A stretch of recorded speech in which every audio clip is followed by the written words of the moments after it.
This video, we're going to show you everything that you need to know about getting into RC car racing.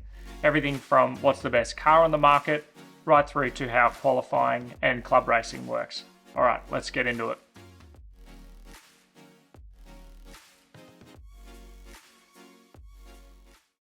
Now, why would you want to get into RC car racing? I've been doing it for about 20 years now, and I can certainly say it's the most addictive hobby that I've got. The reason being is you can just be hanging out at the track, having a good time with your mates, having a bit of a laugh, but also just the father-son relationships that we get in the hobby. I've seen a lot of young people come through the ranks and just build a great relationship with their dad. Now, off the track, you can also have a good time relaxing at home, just doing a bit of wrenching to improve the car. But at the end of the day, nothing beats getting on the podium and shaking some champagne. The best recommendation is to come down to a practice day.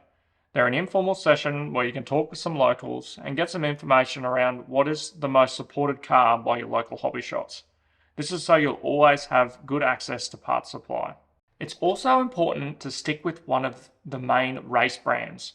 Too often we see people buy a cheap car off eBay, come to the track and then get disappointed. So this here is a HB Racing D8 buggy, and it is one of the main race brands that you'll see on the market. Now there's a lot of similarities in quality with the main race brands, so you can't really go wrong as long as you're choosing one of the main race brands. So please, as one of your first steps, just come and hang out at the track and see what everyone is running.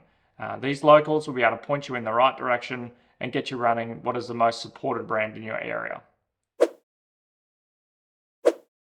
We typically run two classes, them being the 1/8 scale nitro buggy, like you see here, and also 1/8 scale EP buggy. Now there are a lot of other different classes, and we do open up every class as a bring what you run class, just so everyone can have a run.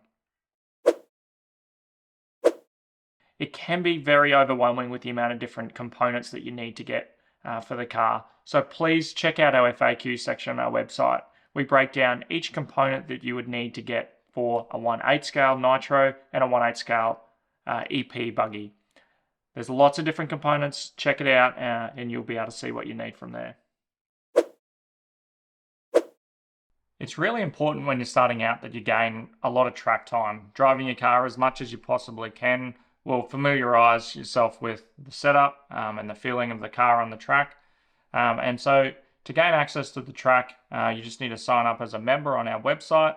Once you're a paid member, we provide the code to the code lock on our gate, and then you can go down and practice whenever you like. Now, we update that code lock every couple of months, and the condition is you either attend a club day or come and help us work on the track to make sure the track's in good condition, and you can retain the updated code lock when it's updated. Now, how are the laps counted? So we have an electronic device inside your car called a transponder. This transponder emits a signal with a very specific number that's recorded as it crosses a transponder loop. That transponder loop sits underneath the track, and then the cabling runs to a system called a decoder. Now the decoder picks up the signal and then transmits that into a computer system where we've got some live timing software that records exactly your lap times and then your position on the track. Okay, so if this is your first time you're marshalling, the first most important thing is to pick the car up from front and back, or both ends. The reason being is you've got a hot exhaust here, or a moving flywheel in the middle. So if you grab the car from the middle, you're going to burn your hand and also turn the engine off. So yeah, grab the car from front and back and flip it over and drop it straight on the track, and away you go. Righto, if you go up to a car and it's revving, you put your hands out. They have to put their brakes on, and then you ride to marshal. Now you've done all the practice that you needed, you feel comfortable and you're ready for a race day. Once you get to the track, get all set up, and then typically we have a driver's briefing. And that's just for the race director to run through any special details of the day and just sort of welcome everyone to the track and highlight what's happening for the weekend. Morning, everybody. All right, I was better than yesterday. I like that. So today, when we're going to run our 5-minute heats, we're going to take your fastest 2 consecutive laps. I know the norm is normally 3, but I'd much rather do 2 on longer tracks like this. Once the race director has completed his driver's briefing, he'll post all the grids on the live timing board, but they're also available through Live RC. Now, if you need to, you can go through our website and you can click through the links, and there's a Live RC link available to click you straight through to Live RC. Then you can select the race results, and from the race results, you're looking in the race lineup section. You can click on the first qualifier, and you can see what race and what order all the heats are in. Find your name, find information around what's the right race length, and then see what order you're in. Also on that section, you'll have the race results. So every time your race is completed, Live RC will post automatically to Live RC's page, and you can go through, see what position you finished, what your overall time was, what your quickest lap time, for instance, was, and go from there.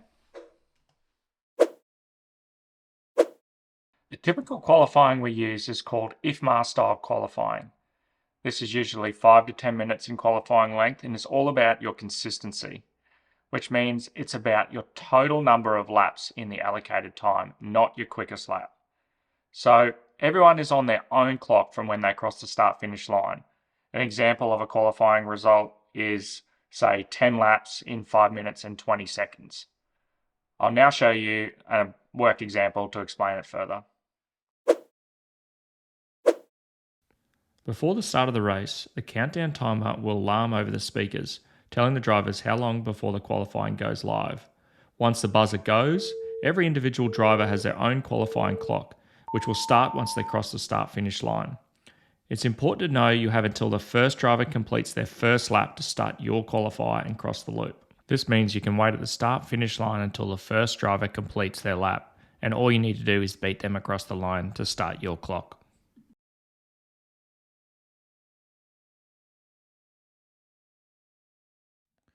In the event that you don't cross the loop before the first driver completes their first lap, your clock will automatically start. This puts you at a disadvantage straight away, resulting in additional time added to your first lap. So it's important that you time it correctly and start your first lap before the lead car.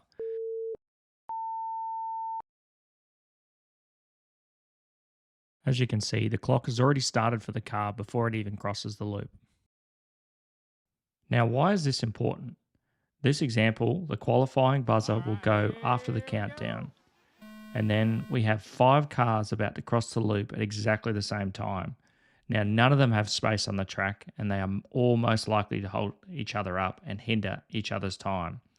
So as we follow along here, this car crosses the loop and immediately has cars in front of him. And what's going to happen? He crashes into another car. Now that slows both cars down, which ruins both their qualifying times and will result in a slower time. So what should you do at the start of a qualifier? First, find space on the track. You don't need to be bunched up on the track with everyone else. If you ever watch F1 qualifying, they all try and find space where they won't be impeded by another car. I get traffic everywhere, nobody gives a so. That's really gonna change now. Once you're in clean space with no other cars around you, watch the first car cross the loop and then slowly move towards the loop yourself. Maintain the clean space to other drivers and start your qualifier in as much clean air as possible. Now you have the allocated qualifying length to complete as many laps as you can. For example, if the qualifier is 5 minutes long, you have 5 minutes from the moment you cross the loop. Once the 5 minutes of your clock is complete, then you just need to finish the lap you're on. For example, consider the car here has just done 10 laps up to this point and is at this position on the track when the clock reached 5 minutes. The remaining time is added to the 5 minutes until you cross the loop. This driver finishes the qualifier on 10 laps, 5 minutes and 2 seconds. So just to rehash what the qualifying process is, The race director will announce over the speaker that the track is open for warm-up, and that will typically be 1 to 3 minutes, and that's just to make sure that you've got your engine up to temperature. Then at 30 seconds, it's good to come into the pits, refuel your car, so you've got a full tank of fuel, exit the pit lane, then find space on the track, making sure that you don't have any cars around you, and then you'll hear over the speaker that the loop is live.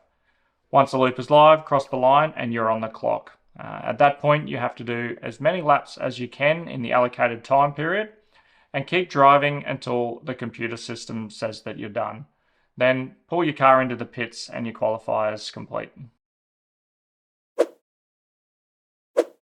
Once qualifying is complete, Live RC will regroup all the drivers into their respective main finals based on their qualifying position. Mains are very similar to qualifying in the sense that the race is a set time. So for EP races, typically they're up to 10 minutes in race length. In Nitro, they can be from 10 minutes all the way up to an hour.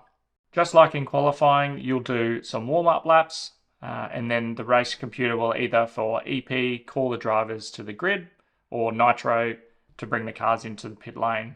Then for the Nitro drivers, the mechanics will take the drivers out to the grid, and then the computer will count down to the start, and then on the buzzer, all drivers will start the race, and then you're actually racing drivers on the track. Then you have the allocated time period to do as many laps as you can until the race buzzer completes the race length, and then you finish the race on that lap.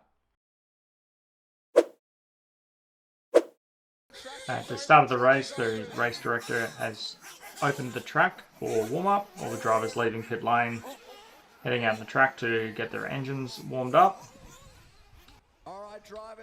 Then after the warm-up, the director calls the drivers back into pit lane. Once all the drivers are in pit lane, the race director will send all the mechanics out to the grid. Alright, we'll get our pitmen on the way to the grids, please. Pitmen to the grids. And they'll typically take their starter box and glow warmer just in case your engine flames out. Drivers, then we'll do a 15 countdown seconds, to the 15 start seconds, of the race. fill them up, fill them up, fill them up. 10 seconds. 9, 8, 7, 6, 5, 4, 3, 2, cars down, cars down, cars down. So all the drivers are off after the buzzer, and it's important to try and have as much clean start as you can. You can see a bit of chaos here at the start of the Australian titles. And then the drivers have the allocated time for the entire race to complete. So in this instance, the final is 60 minutes. Stop cars breaking away early in this one. Ali's going to have to do the hard yards, get through the pack cleanly. Switchbacks now. And we've completed the clock, so the clock is finished and the race is over, and the drivers just need to finish the lap they're on. And here is Alex Benazic taking out his Australian titles over in Perth. All the drivers congratulating him after the race, which is awesome to see. And an excellent drive by Alex. Finally, it's important to know that this hobby is about all skill levels. Whether you're just starting out or you've been doing it for a long time, all drivers have a good time together. So don't be afraid, come down the track and have a good time. All right, I'll see you at the track.